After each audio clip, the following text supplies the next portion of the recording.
Radio Herceg Bosne. Radio Dobre volje.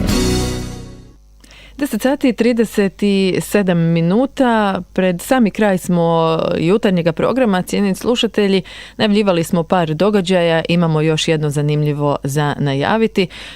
Možda bi bilo bolje da je neki drugi povod, ali evo, lijepo da se povijest ne zaboravlja. Gost u studiju Pero Nikić, glasnogovornik Hrvatske demokratske zajednice 1990. Dobar vam dan, dobro nam došli. Dobar dan i vama i svim dragim slušateljima Radio Herceg Bosne. Evo, crveni karton nacizmu, naziv je događaja koji priređujete večeras, pa da ne bih ja puno o njemu govorila, o čemu je riječ?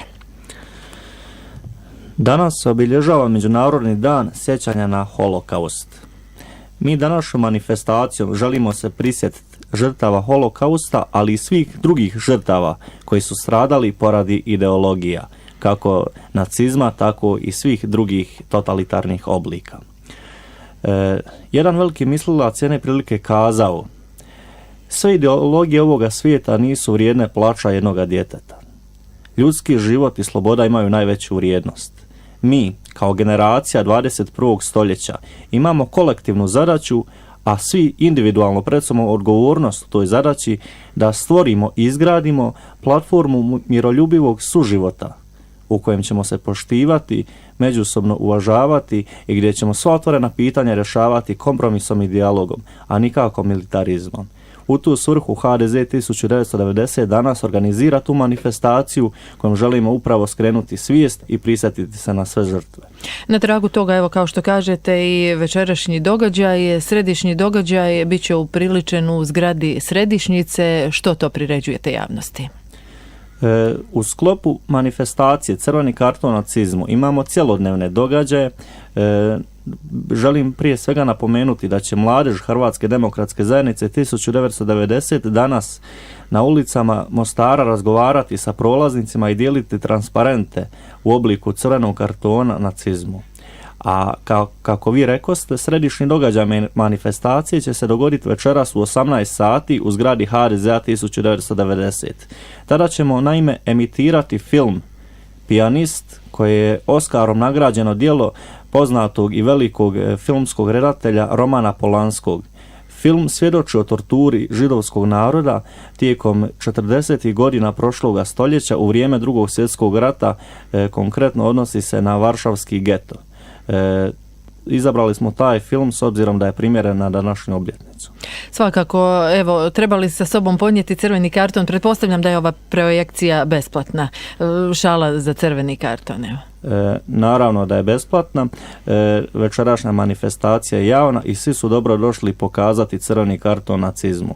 Kako je John Lennon, frontman grupe Beatles, jedne prilike rekao upravo u vrijeme velikih svjetskih kriza: vodimo ljubav, a ne rat.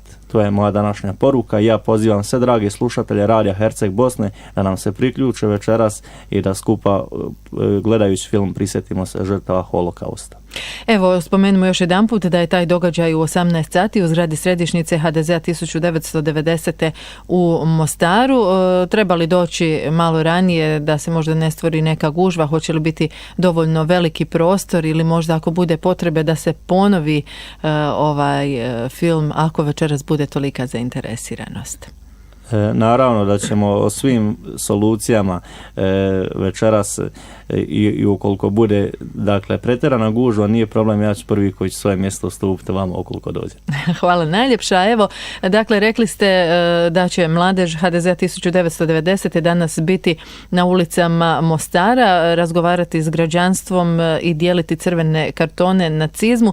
Što bi bila vaša poruka, preporuka? Evo, znamo da često građani užurbano prolaze, nisu u mogućnosti saslušati, ali evo, vaša jedna poruka.